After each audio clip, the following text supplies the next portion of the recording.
छिपकली या सांडे की शक्ल के दो अफरियत आपस में लड़ रहे थे। उन अमरीकियों से वो तकरीबन 60 या 70 गज दूर थे। उस अफरियत की लंबाई 8 गज से 10 गज तक थी। उनके पंजों के नाखून खंजरों जैसे थे और वो दोनों एक दूसरे को लहू लुहान कर रहे थे। लेफ्टिनेंट ने अपने आदमियों से कहा कि राइफलें तैयार कर लो, हम उन्हें करीब से देखेंगे और अगर उन्होंने हम पर हमला किया तो सब मिलकर फायर करेंगे। वो आगे बढ़ते चले गए और ऐसी जगह आ गई जहां घना जंगल नहीं था। दरख्त एक दूसरे से दूर दूर हो गए थे और जमीन से चट्टानें उभरी हुई थी। जब वो खासे आगे चले गए तो वो दो अफरियत लड़ते लड़ते एक चट्टान के पीछे हो गए। अचानक उन अमरीकियों को अपने अकब में ऐसी ही आवाज़ सुनाई दी जो उन अफरियतों जैसी थी। उन्होंने पीछे देखा तो मारे खौफ के उनका बुरा हाल हो गया। ऐसे ही 3 अफरियत उनकी तरफ दौड़े आ रहे थे।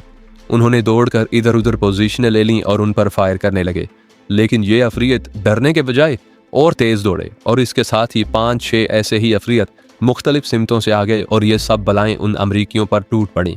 उन आदमियों में से सिर्फ 2 भागकर जिंदा और सलामत गन बोट में पहुंच गए, लेकिन वो हकलाते थे और मुंह से कोई लफ्ज़ सही नहीं निकलता था। आखिर उन्हें शराब पिलाई गई तो उन्होंने बताया कि इस जजीरे में उन्होंने क्या देखा है और वहाँ क्या हादसा हुआ है। उनके 2 साथी जो गन बोट में ही रहते थे और जजीरे में दाखिल नहीं हुए थे, वो मानते ही नहीं थे कि आज के दौर में लाखों साल पहले वाले अफरियत मौजूद होंगे। बचकर निकल आने वाले दोनों आदमियों ने उन्हें कहा कि हमें झूठा कह लो, लेकिन इस जजीरे में दाखिल ना होना। इस जजीरे में फिर कोई दाखिल ना हुआ और ऊपर रिपोर्ट भेज दी गई। अभी हेलीकॉप्टर नहीं बने थे, छोटे हवाई जहाज के जरिए उस जंगल में देखा गया। ये हवाई जहाज दरख्तों की बुलंदी पर उड़कर वैसे भी और दूरबीनों से भी देखा तो ये अफरियत नजर आ गए। उनकी तादाद सही तौर पर मालूम नहीं, अच्छी खासी थी। अमेरिका वालों ने अपने तमाम अगले फौजी हेडक्वार्टरों को खबरदार कर दिया कि कोमोडो जजीरे के करीब ना जाएं। यहाँ मैं आपको ये भी बता देता हूँ कि जब इंडोनेशिया आज़ाद हो गया और उसकी बाकायदा हुकूमत काम करने लगी तो उस हुकूमत ने कोमोडो जजीरे को एक महफूज पार्क की हैसियत दे दी और उसे सिर्फ सयाहों के लिए रिजर्व कर दिया। आज भी ये अफरियत वहाँ मौजूद हैं और सयाह वहाँ जाते हैं और दूर दूर से उन अफरियतों को देखते हैं। किसी शख्स को राइफल या रिवॉल्वर या कोई हथियार जजीरे में ले जाने की इजाज़त नहीं। उन 15 अमरीकियों ने गालिबन 2 या 3 अफरियत राइफलों से मार डाले थे। उसके बाद वो तिबड़ी मौत मरते रहे और इसके साथ ही उनकी अगली नस्लें पैदा होती रहीं। उस अफरियत को कोमोडो ड्रैगन का नाम दिया गया है और ये सारी दुनिया में मशहूर हैं। एक और अमरीकी गनबोट ऐसे ही एक और वीरान जजीरे के साहिल पर जा लगी और उसमें से 10-12 फौजी उतरे और जजीरे के अंदर आगे चले गए। वो जब और ज्यादा चले गए तो अचानक 2-3 धारीदार शेरों ने उन पर हमला कर दिया। उन फौजियों को उन पर फायर करने की मोहलत ही ना मिली। ये धारीदार शेर थे जिन्हें टाइगर कहते हैं। 4 फौजी शेरों का शिकार हो गए और बाकी भाग निकलने में कामयाब हो गए और गन बोट तक पहुंच गए। खबर में लिखा था कि उन दोनों गन बोटों को कोई और जजीरे बताए गए थे जिनमें इंसान आबाद थे और इस किस्म के दरिंदों वगैरह का कोई खतरा नहीं था। गन बोटें गलत जजीरों पर जाकर रुकी थी। मैंने जब यह खबर सुनी और फिर अखबार में पढ़ी तो मेरे दिल से एक आवाज़ उठी कि इंडोनेशियन मुजाहिदीन के सरों पर अल्लाह तबारक व तआला का हाथ है और उस जंगल के दरिंदे भी उन्हीं का साथ दे रहे हैं। मैं 13-14 साल के उस भोले भाले लड़के की बात कर रहा था जो नाइक अब्दुल मजीद का फेंका हुआ पैगाम ले गया। ये लड़का हर वक्त मेरी आंखों के सामने रहने लगा। यूं कह लें कि वो मेरे जहन में कभी ना मिटने वाला एक नक्श बन गया। ये तो उसके हंसने खेलने की उम्र थी, लेकिन वो किस तरह ख़तरा मोल लेकर अपनी कौम और अपने मुल्क की जंग आज़ादी में अपना रोल अदा कर रहा था। वो अकेला ही नहीं था बल्कि उस जैसे बेशुमार लड़के और लड़कियां ये रोल अदा कर रहे थे। एक रात ये लड़का इस तरह मेरे जहन और दिल पर हावी हो गया कि मैं आधी रात तक सो भी ना सका। तुम बुज़दिल हो, यूं आवाज़ सुनाई दी जैसे उस लड़के ने मुझे ताना दिया हो। तुम इसलिए मुसलमान नहीं कहला सकते कि तुम्हारा नाम मुसलमानों जैसा है। तुम हिंदुओं की खड़ी की हुई इंडियन नेशनल आर्मी में शामिल होने के लिए भगोड़े हो गए थे, लेकिन अपनी कौम के लिए तुम्हारा खून सर्द हो गया है। अंग्रेज़ों से तुम्हें राशन, वर्दी और चंद रुपयों से ज़्यादा कुछ भी नहीं मिल सकता। अजर लेना है तो अल्लाह से ले लो। उठो, ये सलीबी जंग है, आगे बढ़ो और अपना फ़र्ज़ अदा करो। मुझे यकीन की हद तक महसूस होने लगा कि मेरे तारीक कमरे में वो लड़का मौजूद है और वो मेरा खून गर्म करके मुझे भड़का रहा है। मैं अपने आप में शर्मसारी सी महसूस करने लगा। मैंने अपने पिछले कैंप में इंडोनेशियन मुजाहिदीन की बहुत मदद की थी। बड़े ही खुफिया ऑपरेशन ऑर्डर भी उन तक पहुंचाए थे, लेकिन ये शायद मेरे ज़मीर की, मेरी रूह की या मेरे ईमान की आवाज़ें थी कि मुझे इससे ज़्यादा जहाद करना चाहिए।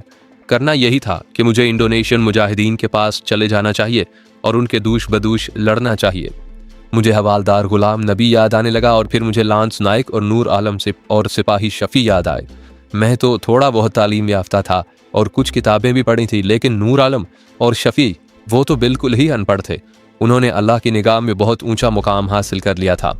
नूर आलम तो शहीद था। मैं साफ तौर पर महसूस करने लगा कि नूर आलम मरा नहीं, वो मेरे दिल में जिंदा है। मुझे ये ख्याल भी आया कि मैं बिल्कुल तन्हा आदमी हूँ, बीवी नहीं, बच्चे भी नहीं। इंसान की यही सबसे बड़ी जिम्मेदारी होती है। मैं इस जिम्मेदारी से आज़ाद था। मैंने फैसला कर लिया कि एक बार फिर भगोड़ा होकर इंडोनेशियन मुसलमानों के पास चला जाऊंगा। इस फैसले के साथ ही मुझे ऐसा सुकून और इत्मीनान होने लगा जिससे मैं हमेशा ना आशना रहा था। उधर जोमबंग में हमारी बी और डी कंपनियां थी। बी हिंदुओं की और डी मुसलमानों की कंपनी थी। एक रोज़ हमारा कमांडिंग ऑफिसर, एजुडेंट और सूबेदार मेजर जो सिख था, बड़ी उजलत में जोमबंग रवाना हो गए। मैं इतना ही महसूस कर सका कि वहाँ कोई इमरजेंसी हो गई है। एक फ़ोन आया था जो कमांडिंग ऑफिसर ने सुना और सुनते ही वो उठ खड़ा हुआ और एजुडेंट और सूबेदार मेजर को बुलाकर फ़ौरन जीप में बैठा और ये लोग रवाना हो गए। वो शाम को वापस आए। मैंने सूबेदार मेजर से पूछा और उसने बताया कि जोमबंग में 2 गोरा रेजिमेंट की कंपनियां भी हैं।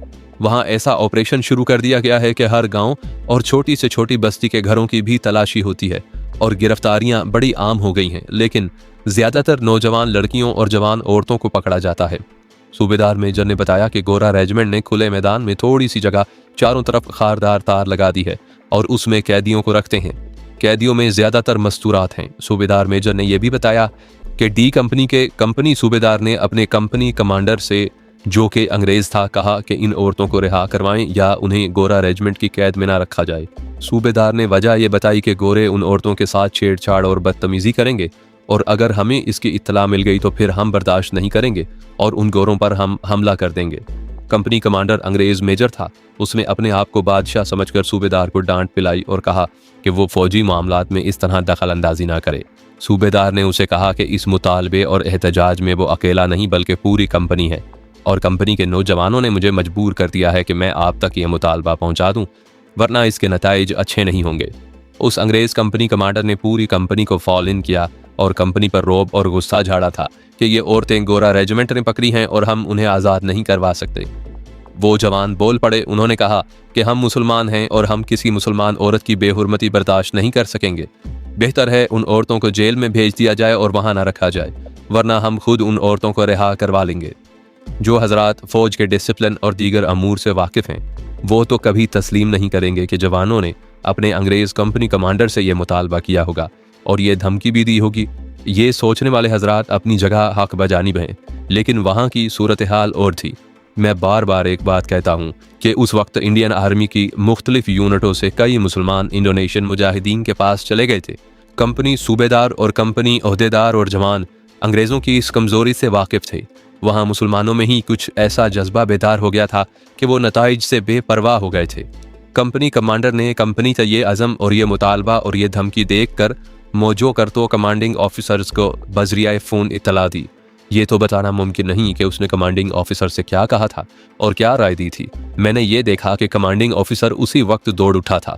सूबेदार मेजर ने यह भी बताया कि कमांडिंग ऑफिसर ने कंपनी को बड़े अच्छे अल्फाज में यकीन दिलाया था कि उन औरतों के साथ गोरे कोई छेड़छाड़ नहीं करेंगे और वो कोशिश करेगा कि उन औरतों को यहाँ से जेल में मुंतकिल कर दिया जाए। कमांडिंग ऑफिसर, एजुडेंट और कंपनी कमांडर गोरा रेजिमेंट के अफसरों के पास गए और ना जाने वहाँ क्या गुफ्तो शनीद हुई। हमारे ऑफिसर वापस आए तो उन्होंने ये मुद्दा सुनाया कि कल सुबह औरतों को यहाँ से निकाल दिया जाएगा।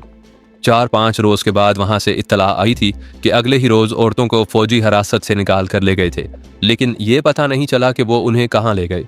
बहरहाल ये डी कंपनी के मुसलमानों की बहुत बड़ी फतह थी, लेकिन अंग्रेज़ अफसरों ने डी कंपनी को यूं सज़ा दी कि कंपनी पर पाबंदियां आयद कर दी कि कोई जवान कैंप से बाहर नहीं जा सकता और किसी इंडोनेशियन सिविलियन के साथ बात नहीं कर सकता।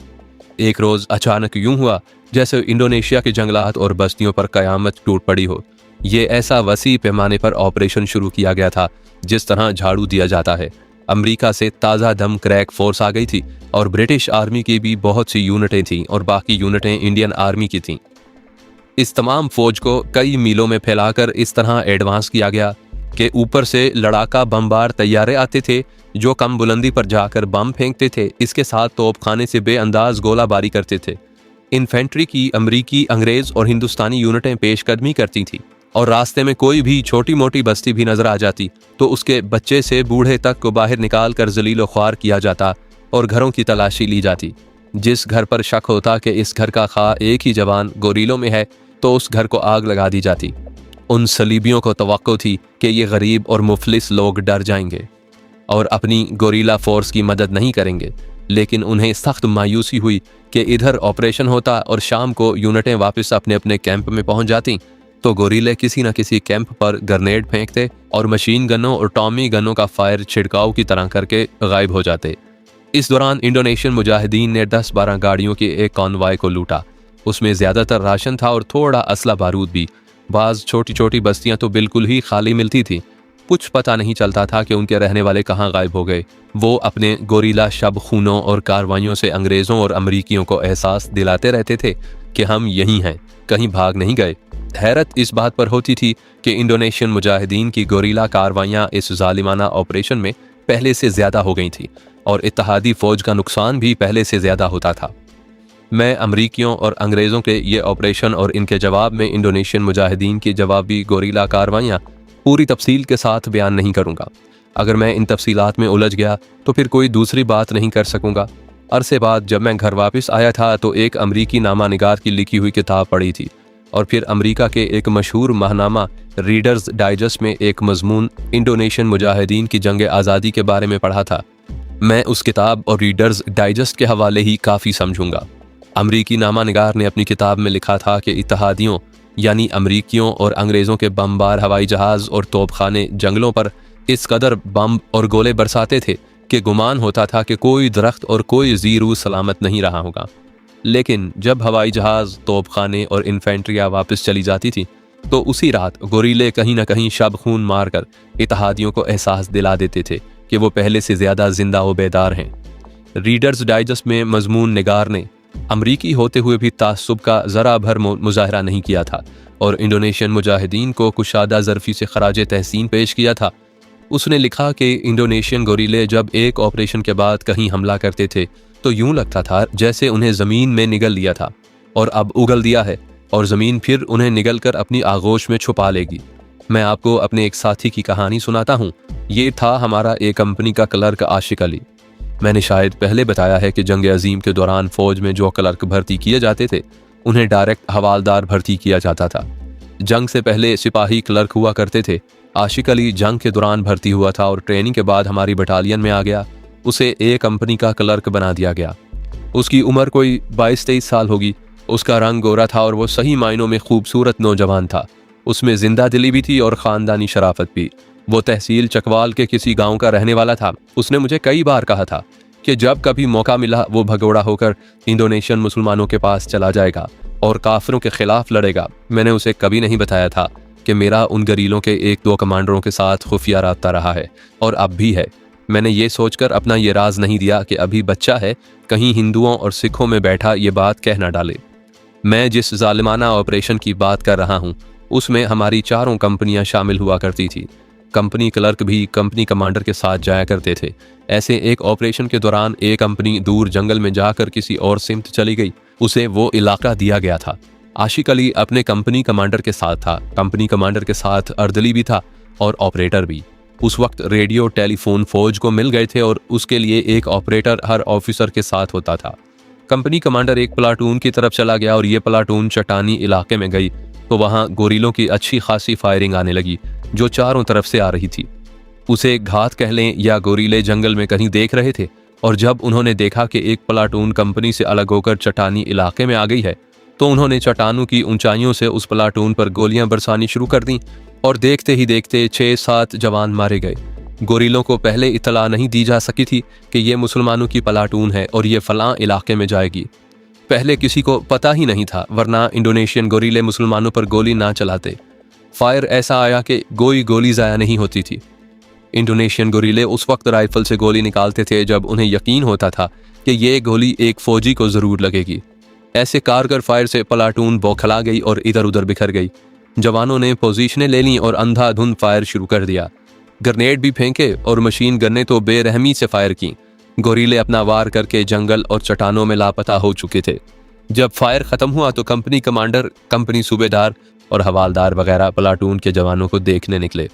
उन्होंने प्लाटून को पुकारा और कहा कि एक जगह इकट्ठे हो जाएं, लेकिन प्लाटून की हालत कुछ ठीक नहीं थी। सारे जवान बिखर गए थे और उनका एक दूसरे के साथ राब्ता ही नहीं था। सूरज गरूब होने को था, वो ऑपरेशन ख़त्म कर दिया गया। ये ऑपरेशन पूरे एक ब्रिगेड का था। वापसी का हुक्म मिला। एक कंपनी की उस प्लाटून की लाशें उठा ली गईं और जो जख्मी चल सकते थे वो चल पड़े और जो चलने के काबिल नहीं थे उन्हें स्ट्रेचरों पर डाल दिया गया। वापस आकर जब कंपनी की गिनती की गई तो पता चला कि हवालदार क्लर्क आशिक लापता है। अब ये मुमकिन नहीं था कि वापस जाकर उसे ढूंढा जाता। सूरज गरूब हो चुका था और रात जल्द ही गहरी हो गई थी। अजीब बात यह थी कि कंपनी कमांडर ने वापस आते हुए ये भी ना देखा कि उसका कंपनी क्लर्क जो हर वक्त उसके साथ रहता था अब उसके साथ नहीं। अगले दिन कोई ऐसा ऑपरेशन या कोई और जंगी प्रोग्राम नहीं था। सारी फोर्स को, जो दरअसल पूरी ब्रिगेड की नफरी थी, उस रोज आराम दिया गया था। हमारे कमांडिंग ऑफिसर ने पूरी की पूरी एक कंपनी को आगे जाने का हुक्म दिया ताकि आशिक अली की लाश लाई जा सके, या हो सकता है वो शदीद जख्मी हालत में कहीं पड़ा हुआ हो। कमांडिंग ऑफिसर का ये जो हुक्म था कि लाश लाई जाए, उसमें जज्बात का कोई अमल दखल नहीं था। लाश लाने का मतलब ये था कि आशिक अली की मौत की तस्दीक हो जानी थी। कंपनी गई और इलाके में घूम फिर कर खड्ड नाले देख कर मायूस वापस आ गई। कंपनी को आशिक अली जिंदा या मुर्दा नहीं मिला। ये तो मैं जानता था कि आशिक अली इंडोनेशियन मुसलमानों के पास चला गया है। उसे कंपनी कमांडर के साथ रहना चाहिए था, लेकिन वो दानिस्ता उससे अलग हो गया होगा और टीकरियों और चट्टानों और ऊंची घास में छुपता छुपाता गोरीलों के पास पहुंच गया होगा। मैंने कंपनी कमांडर के अर्दली से पूछा था। ये अर्दली भी मुसलमान था। उसने बताया कि उसे पता ही नहीं चला कि मोहम्मद आशिक किस वक्त और किस जगह उनसे अलग हो गया था। आशिक अली के घर ये सरकारी इत्तला भेजी गई थी कि आपका बेटा हवालदार क्लर्क आशिक अली लड़ाई में लापता हो गया है। उसे अंग्रेजी में कहा जाता था मिसिंग इन एक्शन। मेरे पास कोई ऐसा सबूत नहीं था कि मैं वसूख से कह सकता कि आशिक अली इंडोनेशियन मुसलमानों के पास चला गया है, लेकिन मैं यकीन के साथ कहता था कि वो मरा नहीं, ना वो जख्मी हुआ, बल्कि वो उधर चला गया है। मैं जब सोचता था कि एक माँ का इतना खूबसूरत और नौजवान बेटा अल्लाह की राह में जान कुर्बान करने को चला गया है, तो मुझे अपने आप में शर्म महसूस होती थी। और वो भोला भाला इंडोनेशियन लड़का मेरी आंखों के सामने आ जाता था जो नाइक मजीद का पैगाम लेकर गया था। मैंने अब पक्का इरादा कर लिया कि अब अंग्रेज़ों की आर्मी में नहीं ठहरूंगा। 5-6 दिन गुजर गए तो ब्रिगेड हेडक्वार्टर से एक सीक्रेट लेटर आया जिसमें हमारी दोनों कंपनियों को एक ख़ास टास्क दिया गया था। उसमें एक गांव का नाम लिखा हुआ था। ब्रिगेड हेडक्वार्टर को इत्तला ये मिली थी कि उस गांव में असला बारूद का ज़ख़ीरा किया जा रहा है और वहां छापा मारकर वो पकड़ना है और वहां जितने भी आदमी और औरतें मिलें उन्हें गिरफ्तार करना है। कंपनियों ने 1 रोज़ के बाद रवाना होना था। मोजोकर्तो में भी मैंने एक इंडोनेशियन के साथ राब्ता रखा हुआ था। उसके साथ किसी वक्त मस्जिद में मुलाकात हुई थी। वो जंग आज़ादी का एक अहम कुल पुर्जा था। उसका काम मुखबरी और जासूसी था और उसका राब्ता उस इलाके के गोरीला हेडक्वार्टर के साथ था। ब्रिगेड हेडक्वार्टर से ये खुफिया चिट्ठी आई तो मैंने बड़ी तेज़ी से ये नकल की और उसी दिन के पिछले पहर उस शख्स के घर चला गया। उसका नाम हमजा था। उसे ये नकल दी और मैं फ़ौरन वहाँ से निकल आया। मैं वहाँ से निकल ही रहा था कि हमारी बटालियन का पुलिस हवालदार सामने आ गया। हर बटालियन में रेजिमेंटल पुलिस हुआ करती थी। उसमें एक हवालदार और चंद एक जवान हुआ करते थे। वो हम में से ही होते थे। हमारा पुलिस हवालदार सरगोदा के किसी गांव का रहने वाला था। उसका नाम सदाकत शाह था। मुझे उस घर से निकलता देखकर रुक गया और बड़े तपाक से मिला। उसने मुझसे पूछा कि ये किसका घर है। मैंने उसे ये ना बताया कि ये शख्स किस हैसियत का मालिक है। मैंने यूं कहा कि उससे एक बार मस्जिद में मुलाकात हुई थी और वहाँ उससे ऐसे ताल्लुकात शुरू हुए कि ये इसरार किया करता है कि मैं कभी कभार उसके घर आया करूँ। मतलब ये कि मैंने ये तासुर दिया कि ये एक दोस्ताना बात है कि मैं उस शख्स से मिलने आया था। मुझे पूरी उम्मीद थी कि हवालदार सदाकत शाह चूँकि मुसलमान है इसलिए उसकी हमदर्दियाँ इंडोनेशियन मुसलमानों के साथ हैं। उसने मेरे साथ ऐसी ही बातें शुरू कर दी जैसे वो भी किसी ना किसी दिन बटालियन से भागकर इंडोनेशियन मुसलमानों के पास चला जाएगा। मुझे आज तक उसकी जोशीली और जज्बाती बातें अच्छी तरह याद हैं।